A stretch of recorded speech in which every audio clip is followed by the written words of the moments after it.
Dear viewers, Assalamu alaikum. How do you do today? Actually, I'm really fine, but I don't know exactly how actually you're passing your time. Hopefully, going to say here is that you're passing your time with great enjoyment and merriment. I'm the tutor to this lesson. Welcome to my YouTube channel.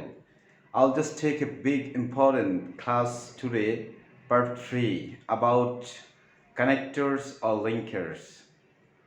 Question nong, question patterns is connectors or linkers. এখানে আমি already দুটো class নিয়েছি। Part ওয়ানে যে কানেক্টার্সগুলো পরীক্ষায় আসে, যে connectors huge আছে, ওভার 1000, বাট কোন কানেক্টার্সগুলো আমাদের পরীক্ষায় আসে, কানেক্টার শুধু আমাদের এসএসসিতে না, ইন্টারমিডিয়েটও আছে। এখানে 10টা কানেক্টার্স ইউজ করতে হয়। জব ইন্টারভিউতে আসে, অ্যাডমিশন টেস্টও আসে। So this is very important to learn this grammar. Okay, so I would like to take the class part 3. So if you don't watch the before classes part 1 and part 3, you wouldn't be able to understand my lectures today. So please request to watch part 1 and part 3 about sentence connectors or linkers. Okay, thank you very much, and let's have a look another class, part 3. Here's a very important class I'll take here. Let's have a look. Likewise বা similarly. Likewise অথবা কি similarly অর্থ হচ্ছে সাদৃশ্যমূলক। এখানে কেন বলবে দেখো, man must wear a jacket and tie. মানুষ অবশ্যই পরিধান করবে একটা জ্যাকেট এবং একটা tie. Dash woman must wear a skirt or dress. আর মহিলারা অবশ্যই পরিধান করবে একটা স্কার্ট অথবা কি একটা ড্রেস। তা বলছে পুরুষরা অবশ্যই পরিধান করবে একটা জ্যাকেট এবং টাই। অনুরূপভাবে মহিলারা পরিধান করবে অবশ্যই একটা স্কার্ট এবং কি ড্রেস। এখানে আমরা অ্যান্ড অনেক সময় অ্যান্ড দিয়ে ফেলতে পারি, কিন্তু আসলে এটা রং অ্যান্সার হবে। সাদৃশ্য অর্থ মানে একটার সাথে আরেকটার সাথে ওতপ্রোতভাবে জড়িত, মানে এইটা ওইটা, এইটা ওইটা। তা এই জন্য আমাদের এখানে কানেক্টর হিসেবে আমরা ইউজ করতে পারি লাইকওয়াইজ অথবা সিমিলারলি। লাইকওয়াইজ অথবা কি সিমিলারলি আমরা ইউজ করতে পারি। This is very important connectors. Actually it will get common in the exams. Okay, so man must wear it jacket and tie likewise or similarly. দুটো শব্দ মনে রাখতে হবে যে likewise similarly অর্থ হচ্ছে কি সাদৃশ্য বর্ণনা করতে likewise অথবা কি similarly ইউজ করতে হয়। এটা একটা কথার সাথে একটা কথার সাদৃশ্য আছে। আমরা সাধারণত দুটো সেন্টেন্স দেখলে সাধারণত অ্যান্ড বসায় মাঝখানটায়, কিন্তু সবসময় কিন্তু অ্যান্ড বসে না, তবে অ্যান্ড একটা big important connectors. Okay, number 2, এখানে আমি কি লিখেছি ফার্স্টলি, সেকেন্ডলি, থার্ডলি। কোনো ঘটনার ক্রমাগত বা ধারাবাহিকতা, কোনো ঘটনার ক্রম বা ধারাবাহিকতা বর্ণনা করার জন্য ফার্স্টলি, সেকেন্ডলি, থার্ডলি, ফাইনালি এটা আমরা ব্যবহার করতে পারি। এর সাথে আমি নিচে আবার লিখেছি besides, in addition to, furthermore. মানে এই কোনো কথার কোনো সেন্টেন্সের ক্রম বা ধারাবাহিকতা বর্ণনা করার সাথে সাথে আরও কিছু সংযোগমূলক কথা বর্ণনা করতে, এর সাথে এটা এই জন্য এখানে লিখেছি যে আরও কিছু কথা সংযোগ করতে আমাদের এখানে বিসাইডস বসে। বিসাইডস মানে এছাড়া বা তাছাড়া, এছাড়া বা তাছাড়া, অথবা ইন অ্যাডিশন অথবা ফার্দার মোর। ইন অ্যাডিশন অথবা ফার্দার সবগুলো অর্থ হচ্ছে এছাড়া বা তাছাড়া। দেখো, I'm just going to read here. Mobile phone has become very popular nowadays. আজকাল মোবাইল ফোন অনেক কি হয়েছে, জনপ্রিয় হয়েছে। Dash it helps to connect, dash it helps to exchange information. কারণ firstly it helps to connect, এটা সংযোগ করতে সাহায্য করে। Secondly it helps to exchange information, তথ্য বিনিময় করতে সাহায্য করে। Dash it can be use for various purposes, besides এছাড়া। আমি এখানে ফাইনালিও কিন্তু ইউজ করতে পারি, ফাইনালিও ইউজ করতে পারি বা ইনফাইন ইউজ করতে পারি। তবে ভালো বলে একটা কথা আছে, আমরা ঈদের সময় যেমন বিভিন্ন অনুষ্ঠানে গেলে ভালো ভালো ড্রেস পরি, এই ড্রেস পরার পরিধান করার মতো যে ভালো বলে একটা কথা আছে, এই জন্য এখানে কি বসবে বিসাইডস। কি বসবে বিসাইডস। তাহলে কি বলেছি যে কোনো ঘটনার ক্রম বা ধারাবাহিকতা বর্ণনা করার জন্য আমাদের সাধারণত কানেক্টরশিপ ফার্স্টলি, সেকেন্ডলি, থার্ডলি, ফাইনালি এগুলো ব্যবহার করা হয়। আর এই কথার সাথে আরও কিছু সংযোগ করতে একদম লাস্ট যে কানেক্টরটা থাকে এখানে আমরা বিসাইড ইউজ করবো। কি ইউজ করবো? বিসাইডস। তাহলে mobile phone has become very popular nowadays. Firstly it helps to connect, secondly it helps to exchange information. Besides, বা in addition or furthermore it can be used for various purposes. Clear? এবার এই রুলসটা দেখো, আমি উপরে লিখেছি so therefore Das. So মানে সুতরাং, therefore মানে অতএব, দাস মানে এইভাবে। নিচে লিখেছি as a result, consequently, as a consequence. তিনের অর্থ হচ্ছে ফলাফল, ফলাফল স্বরূপ। তার মানে কোনো বাক্যে যদি কোনো প্রভাব বা ফলাফল বিস্তারে, কোনো প্রভাব বা ফলাফল প্রকাশ করতে, প্রভাব বা ফলাফল প্রকাশ করতে আমাদের এই কানেক্টার্সগুলো ব্যবহৃত হয়। সো আমরা ব্যবহার করতে পারি, দেয়ারফোর ইউজ করতে পারি, দাস ইউজ করতে পারি, অ্যাজ এ রেজাল্ট ইউজ করতে পারি, কনসিকুয়েন্টলি ইউজ করতে পারি, অ্যাজ এ কনসিকুয়েন্স ইউজ করতে পারি। যেমন it is a matter of great regret that, এটা অত্যন্ত পরিতাপের বিষয়, some of the students pass away the valuable time in Facebook. কিছু কিছু ছাত্রছাত্রীরা তাদের মূল্যবান সময়কে ফেসবুকে তারা অতিবাহিত করে, dash they can not prepare their lesson well, যার কারণে, যার ফলে, যার প্রভাবে তারা ভালোভাবে লেসন প্রিপেয়ার করতে পারেন। তাহলে এখানে আমি সো দিতে পারি, এখানে দেয়ারফোর দিতে পারি, এখানে দাস দিতে পারি, এখানে অ্যাজ এ রেজাল্ট দিতে পারি, এখানে কনসিকুয়েন্টলি দিতে পারি, এখানে অ্যাজ এ কনসিকুয়েন্সও দিতে পারি। ওকে, তাহলে কোনো ঘটনার প্রভাব অথবা ফলাফল প্রকাশ করতে আমাদের এই কানেক্টার্সগুলো ব্যবহার করা হয়। তবে অনেকে, আমি শিখিয়েছি যে সাবজেক্টের পরে ক্যান থাকলে সাধারণত এখানে সো দ্যাট বসে। কি বসে? So that. কিন্তু যদি এটা নেগেটিভ ফর্মে থাকে, ক্যানট, তাহলে কিন্তু সো দ্যাট বসবে না। Today I have a big experience of taking the class. My student told me, please sir, here will be set up here so that, but I just have clarified the matters. আমি তাদেরকে ব্যাখ্যা করে বলেছি যে কেন বলবে না। Clear? আশা করি তোমরা এই তিনটা আলোচনা বুঝতে পেরেছো। Thank you.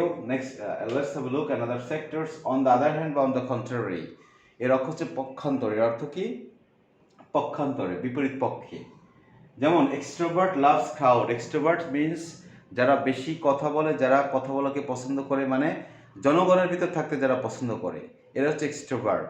আর ইন্ট্রোভার্ট অর্থ হচ্ছে যারা কম কথা বলে। দেখা যাচ্ছে ভালো স্টুডেন্ট, কিন্তু সে কি করে? বন্ধুদের সাথে মেশে না, কথা বেশি বলে না, এরা বলে ইন্ট্রোভার্ট। তাহলে আমরা দুটো ওয়ার্ডের মিনিং শিখলাম, এক্সট্রোভার্ট আর ইন্ট্রোভার্ট। এক্সট্রোভার্ট মানে যে ক্রাউড পছন্দ করে, আর ইন্ট্রোভার্ট মানে যে ক্রাউড পছন্দ করে না।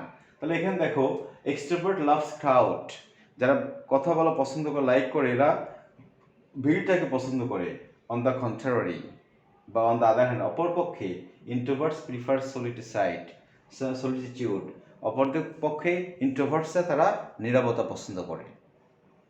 অপরদিকে, তাহলে অপরদিকে যদি কোনো কথা আসে, অপরদিকে, তাহলে দুটো কানেক্টরস ইউজ করবো। একটা হচ্ছে on the contrary, on the other hand. On the contrary, on the other hand. I hope you have understand my lectures. Okay, let's have a look another section. While বা whereas, অথচ বা যখন। এর অর্থ কি? অথচ বা যখন। এখানে কিন্তু আমরা বাট ইউজ করতে পারতাম। যেমন extrovert loves crowd but introverts prefer solitude. একটা বিপরীত ধর্ম অর্থ প্রকাশ করতে আমাদের বাট কানেক্টরসটা ইউজ করতে পারি এটা। তবে এখানে সুইটেবল বলে একটা কথা আছে, আমি তোমাদের বারবার বলেছি। আর এক্সামিনাররা যারা খাতা দেখে, চেক করে, তারা কিন্তু একাধিক কানেক্টরস দিয়ে দেবে উত্তরে। অথবা ভয় পাওয়ার কোনো কারণ নেই, তবে তোমাদের যুক্তিসঙ্গত যে কানেক্টরসগুলো এটা আসবে। আর এটা সবচেয়ে মনে রাখবা, ক্লাসটা first to last don't skip the class. Class কখনো স্কিপ করবো না, মজা না লাগলেও দেখতে হবে। কারণ লেকচার শোনার মাধ্যমে hearing power is the most important power to learn any kinds of language. Okay, so এরপরটা কি বলছি? হোয়াইল বা হোয়ারেজ, অথচ বা যখন। অথচ বা যখন। যেমন দেখো, you always help your brother, তুমি তোমার সবসময় তোমার ভাইদেরকে কি করো? হেল্প করো। Dash they do not like, পক্ষান্তরে। হ্যাঁ, এখানে on the other hand use করতে, তবে সুইটেবল বলে কথা আছে। হোয়াইল মানে অথচ বা যখন। অথচ বা যখন। তাহলে অথচ বা হোয়ারেজ। হোয়াইল বা, আমি হোয়াইলের কিন্তু একটা আলোচনা করেছি, যদি কোনো সেন্টেন্সের শুরুতে গ্যাপ থাকে, তারপরে পাস্ট কন্টিনিউয়াস টেন্স থাকে। যদি কোনো সেন্টেন্স শুরুতে গ্যাপ থাকে, মানে কানেক্টরস বসতে চায়, এবং তারপর পরে একটা পাস্ট কন্টিনিউয়াস টেন্স থাকে, তাহলে ওই গ্যাপে আমাদের হোয়াইল বসে। হোয়াইল আরেকটা ব্যবহার হচ্ছে, হোয়াইল অর্থ হচ্ছে যখন অথবা অথচ। যেমন you always help your brother while অথবা whereas they do not like you, অথচ তোমার ভাইরা তোমাকে কি করে না? পছন্দ করে না। তুমি সবসময় তোমার ভাইদেরকে হেল্প করো। এরপর দেখো অ্যাট প্রেজেন্ট বা প্রেজেন্টলি, এর অর্থ হচ্ছে বর্তমানে। এর অর্থ কি? বর্তমান। যদি কথার সিচুয়েশন যে আমরা যদি একটু অনুবাদ করার অ্যাবিলিটি থাকে তাহলে আমাদের কানেক্টর সম্পূর্ণ করা কোনো ব্যাপারই নয়। যেমন at present he works in a farm, বর্তমানে সে একটা ফার্মে কাজ করে। যদি অর্থ বর্তমানে আসে তাহলে বর্তমানের জন্য কানেক্টরসটা কী হবে? অ্যাট প্রেজেন্ট অথবা প্রেজেন্টলি, অ্যাট প্রেজেন্ট অথবা প্রেজেন্টলি। এরপরটা দেখো অ্যাজ ইফ ব্যাজ দ্য অর্থ হচ্ছে যেন, অ্যাজ ইফ ব্যাজ দ্য অর্থ কি যেন, কোথায় অ্যাজ ইফ ব্যাজ দ্য বসে এটা আমাদের জানতে হবে। She speaks dash she were a mad অথবা অর শি নিউ এভরিথিং। যদি কোনো গ্যাপের আগের অংশ প্রেজেন্ট টেন্স বা প্রেজেন্ট পারফেক্ট টেন্স থাকে, কি বলেছি? যদি কোনো গ্যাপের অংশ প্রেজেন্ট টেন্স বা প্রেজেন্ট পারফেক্ট টেন্স থাকে এবং গ্যাপের পরে আনরিয়েল পাস্ট, আনরিয়েল পাস্ট বলতে সাবজেক্টের পরে ওয়ার বসে, কি বসে? দেখো এখানে শির পরে কিন্তু অজ বসার কথা, আনরিয়েল পাস্ট মানে অবাস্তব পরিকল্পনা। অথবা এই গ্যাপের পরে পাস্ট ইনডিফিনিট টেন্স থাকে, কোন টেন্স থাকে? Past indefinite. তখন এখানে এই গ্যাপে একটা কারেক্ট আসবে অ্যাজ ইফ ব্যাজ দো। যদি এটা 9-10-এর জন্য খুব উপযুক্ত না, বা ইন্টারমিডিয়েট বা এডমিশন টেস্টে অথবা জব ইন্টারভিউতে এটা খুব ইম্পর্টেন্ট। তাহলে she speaks as if she were a mad অথবা she knew everything, she knew everything. এরপর দেখো হোয়েন বা হোয়ার, এগুলো হচ্ছে রিলেটিভ প্রোনাউন। কি pronoun? Relative pronoun. Relative pronoun বলতে এগুলো লিঙ্কার বা কানেক্টর হিসেবে ব্যবহার করা হয় এবং আমাদের পরীক্ষাগুলোতে থাকে who, who is that, where, when, এগুলো দিয়ে। এটা তোমার বাক্যের অর্থের উপর বেস করে কিন্তু এই রিলেটিভ প্রোনাউন ইউজ করতে হয়। তাহলে দেখো আই ডু নট নো, আমি জানি না, dash the train will arrive, কখন? এটা বোঝাই যাচ্ছে যে কখন, এটা কি কখন ট্রেনটি কি পৌঁছাবে। Dhaka is the city where he was born, একটা প্লেস অথবা কি বলবে? হোয়ার। তাহলে আমি আবারও যাচ্ছি যেখানে কানেক্টরসটা কি বসছে? Like wise. কি বসছে? Like wise. এখানে কি বসছে? Firstly, firstly. এখানে কি বসছে? সেকেন্ডলি। এখানে বসছে বিসাইডস। এখানে কি বসছে? সো অথবা এজ এ রেজাল্ট, আমরা যে কোনো একটা ইউজ করতে পারি। এখানে কি বসছে? On the other hand, on the other hand. এখানে কি বসছে? হোয়ার ইজ, হোয়ার ইজ অথবা হোয়াইল। এখানে কি বসছে? At present. এখানে কি বসছে? As if. এখানে কি বসছে? হোয়েন। এখানে কি বসছে? হোয়ার। Dear learners, I think you have got my lesson today and you should practice. And if you do not understand first time, frequently you watch this channel, all these classes. I think your performance would be better than, আমি নিচে একটু তোমরা দেখতে পাও নাই, sorry, এটা আমি lesson আলোচনা করেছি, আশা করি তোমরা বুঝতে পেরেছো। Thank you very much today. আল্লাহ হাফেজ। Please don't forget to like, comment, share and bell icon. Okay, thank you very much. Allah Hafiz.